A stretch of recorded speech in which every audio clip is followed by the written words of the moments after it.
Hello there. What is going on, everybody? We've got ourselves a ton of Clone Wars news from FFG's live stream today for Star Wars Legion's Clone Wars core set. And we're going to kind of go over all of that because there's a lot to talk about. But before I dive into all of the cards and everything that were kind of spoiled, I do also want to talk about what else they said. Basically, there were a lot of questions asked, a lot of things they weren't prepared to answer, and basically they said we're not talking about any future or unreleased product right now outside of just the core set. So they basically said that. There were a lot of questions asked. I was there. I was asking a lot of questions.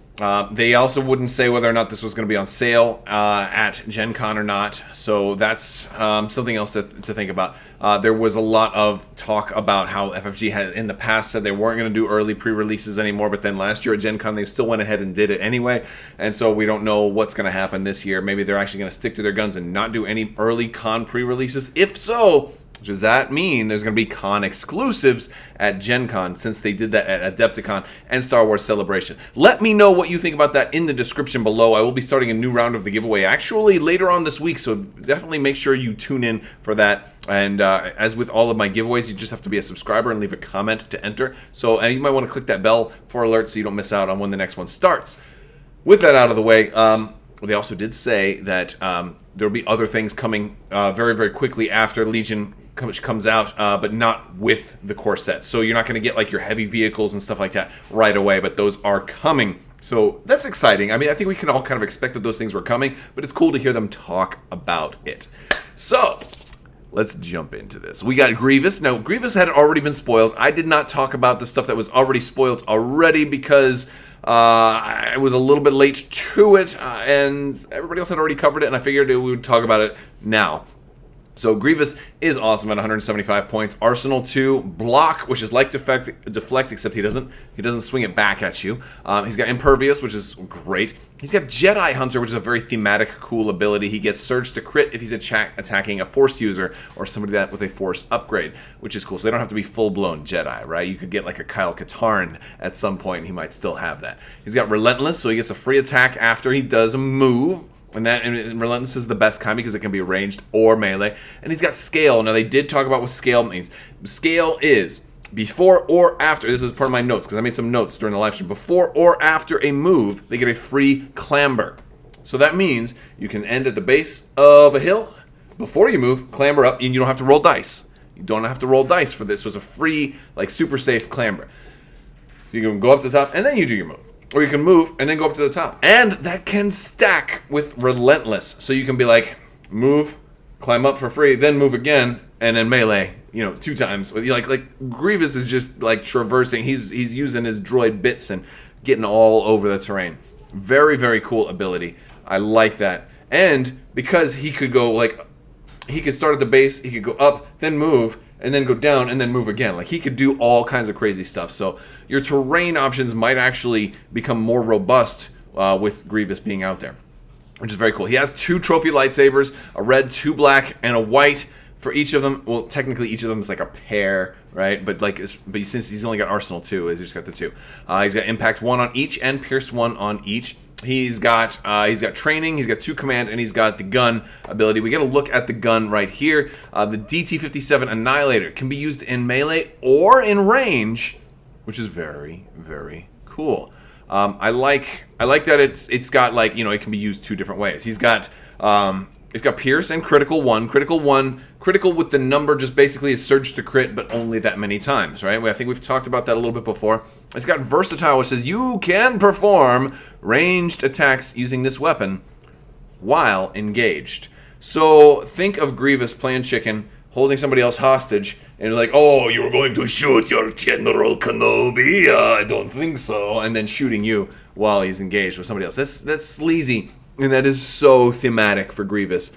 I love it. I love it. They gave him Hunter. Hunter is not something new for Grievous, so I'm not going to talk about cards that are already new. But Aggressive Tactics is a new one that he's got. And this is one that's universal. It can go anywhere. It's got Grievous's picture, but it's pretty cool. 10 points. But I like this one. While you are the nominated commander, after issuing orders, choose up to 4 friendly units with face-up order tokens. Each chosen unit gains a surge token. Very cool. Up to 4. Now, you're not normally giving out 4 tokens, right? So, like, there's reasons for that to be 4. Maybe you put this on Palpatine or something like that, and they, you know, they can, or somebody with Entourage, and they can give out more. Or maybe you've got HQ uplinks out there and things like that. You know, there's all kinds of different ways that you might want to give out. You might have 4 or more with face-up tokens. So that is cool. Grievous performed really well in this game, too, so that was fun. We've already seen B1 Battle Droids, 36 points. AI attack was interesting because I've caused them and they did a battle with all of this stuff. So I'm also going to talk about how some of these things performed. AI attack worked well worked thematically because if there was somebody they could shoot and they didn't have a face-up order token, the programming would kick in and they would have to shoot before doing anything else. Which meant if they weren't given an order token, what they could not do was they could not move and shoot or aim and shoot or take a dodge and shoot. They'd have to shoot first and then do whatever else after. And usually something you do before you shoot helps your shot. Like maybe, oh, if I move, I can get them out of cover. Or if I aim first, I'll get rerolls. And you know, you're not going to be able to do that if they don't have the order. Coordinate Droid Trooper was awesome because that allowed Alex Davey to play like a standing orders first turn on just one B1 Battle Droid and then daisy chain it to the next one, and the next one, and the next one, and the next one. Now, if you were watching this live stream, it looked like, wow, that's broken. He just gave his whole army orders, like, just like that. It's broken, it's strong, but it's fragile because all it takes is one of those guys in the chain to die, and then all of a sudden your chain is broken and you can't do that. Now they're stuck with the penalty of having to do AI attack. Now, I do want to point out that they were playing on a 3x3 board. On a full-scale board, you're not going to have all your troops that close together. You know, granted, I think one strategy is going to be to try to put them kind of close together, but there's so much risk in that. First off, it's very easy for if they're all clumped together. Another thing is you're getting 6 units here, plus your other 2, you can have 8 in a list. You're going to run out of room. Because that was something else you might not have considered, is that look how many dudes you've got. Like, it's going to take up this much space just for one single unit, right? I can't believe I ate the whole thing. I don't even know what I'm doing right now. But, you know, very cool stuff. So you got to think about like all those extra upgrades. We also got to look at some of the upgrades. You know, the B1 Battle Droid's only 6 points. The E5C B1, 3 extra dice. Range 1 of 3 black dice too. So those are actually really, really good. 10 points for that. That's pretty cheap for a solid heavy weapons guy. And then the B1 there with the rocket. That's a red and 2 black and impact 2 for 20 points, and it's an exhaust. I like the B1 the best. 3 dice every single time, range 1 to 3. Oh yeah, forget about it. I'll take it. It's awesome. For only 10 points, you got it. You got it. Very cool. They performed well, but again, also Luke Eddy was rolling fire dice. He rolled so many natural white crits. Just, I feel like that's kind of how my white dice tends to do really well. Better than my red dice even. So yeah, it's cool. The Droidicas, we didn't get to see a whole lot from the Droidicas. They're a ground vehicle, though, and they do provide light cover to people behind them because they're a ground vehicle. They are not they're not considered a wheeled or treaded vehicle. Even when they're in wheel mode, they're not considered a wheeled vehicle. They're not going to be giving heavy cover when they're in wheel mode. But because they're still a legged vehicle, even when they're in wheel mode. That was clarified. It's it was a funny question. It was actually a really good question, but yeah, that much is funny. We also got to look at the wheeled miniature, which was like, I guess, hot off the press, which is awesome. The wheeled miniature looked great. And their weapons are great. Suppress, I mean, I think we've already talked about Droidicas, but we didn't get to see them in action as much. And again, there's 2 minis in a unit here. Because they took some fire. Obi-Wan, we've all already seen Obi-Wan from back at Star Wars Celebration when we saw the back of the box. His unit card was on there, so he's just really great. He's got 2 forces. He's got Master of the Force 1. He's got rainbow dice, 2 of each, critical 2, impact 2, pierce 2. He doesn't have any natural surges up there. He doesn't have any natural surges. So, but the critical 2 is pretty good because between all of those dice, he's probably not going to have too many surges. I don't know. Maybe you want to aim with him though. But he also he's got Master of the Force, which is good. So whatever you want to give him is going to be good. Sorasu Mastery is really the new thing. Guardian 3 is actually really cool too. Pretty cool. And Charge definitely helps a melee-based character. But Sorcery Mastery is nice. When defending using Guardian, if you spend the dodge token, you gain Surge to crit, and the attacker suffers 1 wound for each Surge rolled. So basically, he has Deflect, but only when he's protecting someone else. So he's very much a protector of his clones. Just a cool character. Looks really cool. They outfitted him. We get to see some new stuff. Force Guidance isn't super new. It was teased already. But we'll talk about Force Guidance. And Hope is an all-new character, and we're getting another look at Luke in his Return of the Jedi outfit there, which is cool. But Force Guidance is a nice one. It's inexhaustible, but it's a free action. Choose up to 2 friendly units in range 1 to 2. Each of them gains a Surge token. We talked a little bit about Surge tokens in the live stream. Surge tokens are going to turn a Surge to either a hit or a block, depending on when you use them. They're a one-time use. They're green tokens, so they do come off at the end of the round. And there's no natural way to gain Surges. Like, you're not going to be able to... There's not going to be a new action called Surge that everybody can take. You can only get Surge by having it given to you from some card or some special mechanic. There's no, like if you were going to play right now, the Rebels versus Empire, nobody's going to be able to get Surge tokens. The only way you're going to be able to get them is after this comes out. Now, Rebels and Empire will potentially be able to get Surge tokens, because if somebody takes Force Guidance, if Luke Skywalker takes Force Guidance, for example, he can then potentially give out Surge tokens, right? But they're less good on Rebels and Empire, because normally Rebels or Empire tend to have at least 1 Surge. Surge tokens are going to be more of a thing for the clones, and for the droids. Maybe it's going to be more present in these factions than in the older factions. So that one's cool. But Hope is another one. It's only 3 points. It's kind of blocked out there a little bit, but that's 3 points, light side only. And it's going to give you Inspire 1. After your rally step, remove up to 1 suppression from somebody else at range 1 to 2. It's pretty nice. It's a nice ability to have. And what I like about this one, what I really like about Hope, is that it doesn't require an exhaust. So you can give this to Luke Skywalker, especially since Luke is on it.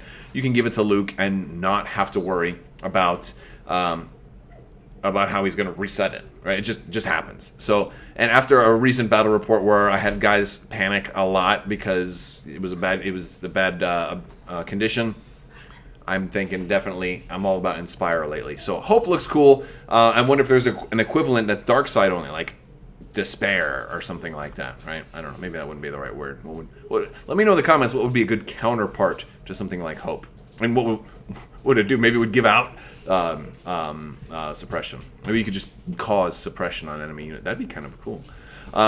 Phase 1 clone troopers, they got fire support. We've seen fire support already with the Rebel veterans and the beacherinos that are coming. 52 points for a full unit. They're expensive, but they're really good. They've got 1 to 3 with a black die, and while they do not have, and they have the red die for defense too. So it's like, I feel like the clones are the best of the Rebels and the Empire, and we're going to see some of that in their heavy weapons. They got the Z6, best thing for the Rebels, right? And they've got the DC-15, which is the best for the Empire. They've got the best of both worlds. All right, you can't have them both in the same unit, but you can have them both in the same build, which is awesome.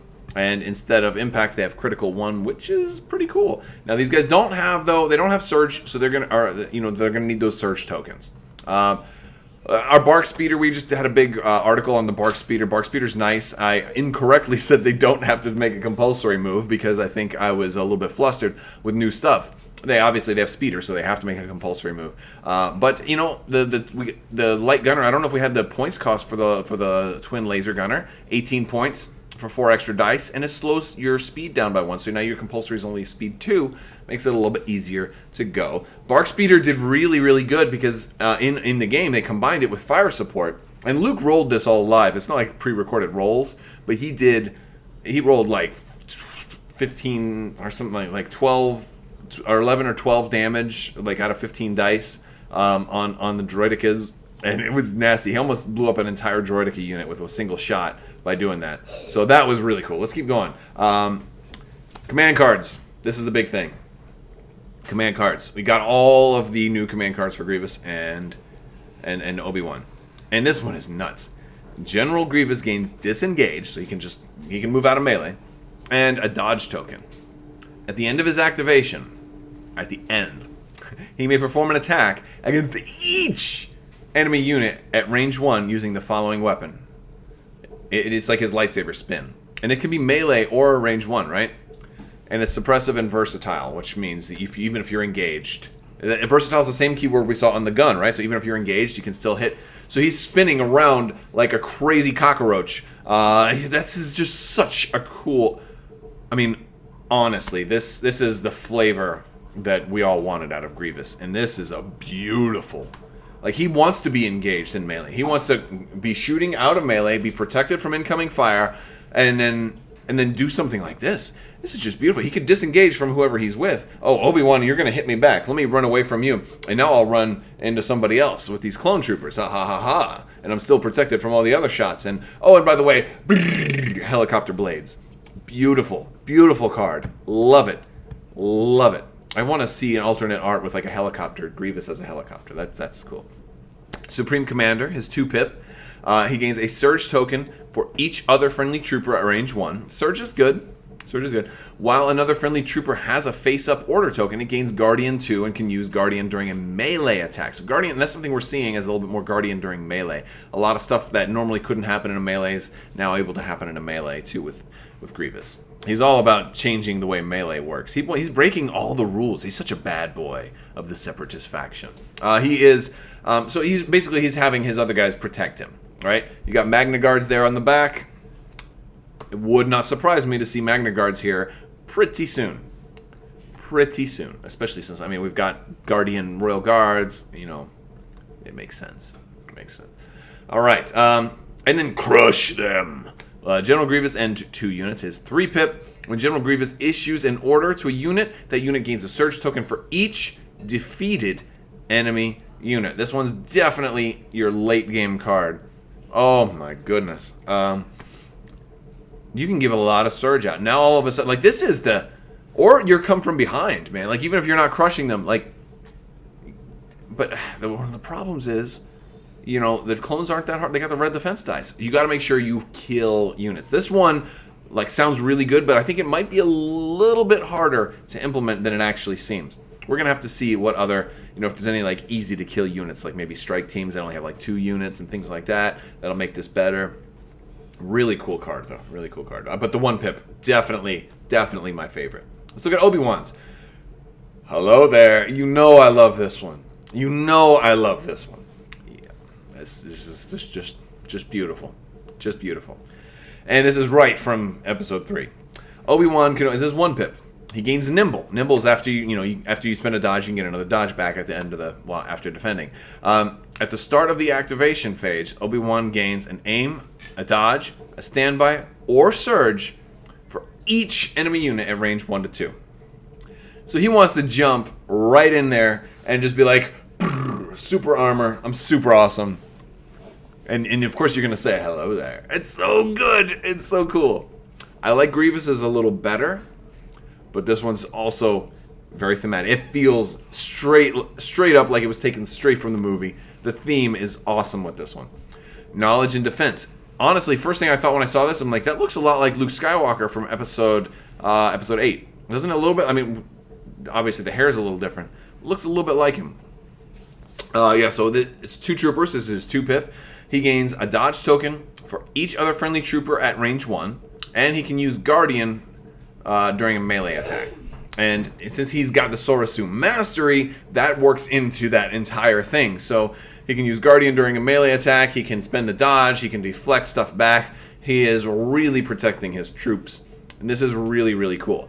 This does make me wonder, though, about like future units. Like, once you get better and better core units, maybe Obi-Wan isn't always going to be the best commander to lead, like the better.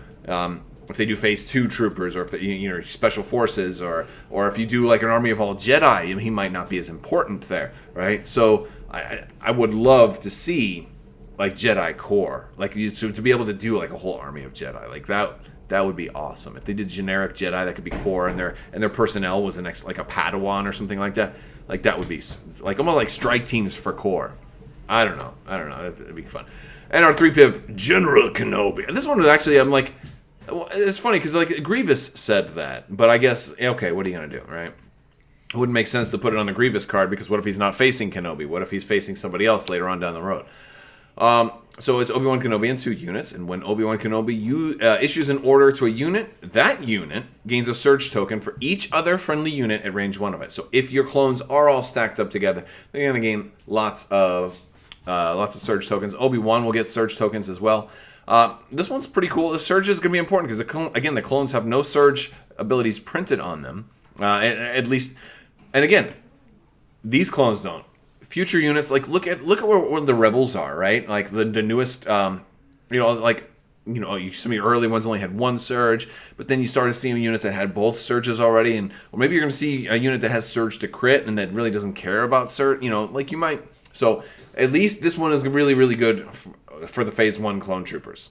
Definitely. And it also works for Obi-Wan himself because he's issuing an order to himself. He is a unit, so he's also going to gain. So if Obi-Wan wants to fight with his clones, I think the 2 and 3 pip definitely illustrate that. The 1 pip is not him doing that. The 1 pip is him going in ahead, but protecting the clones perhaps that way.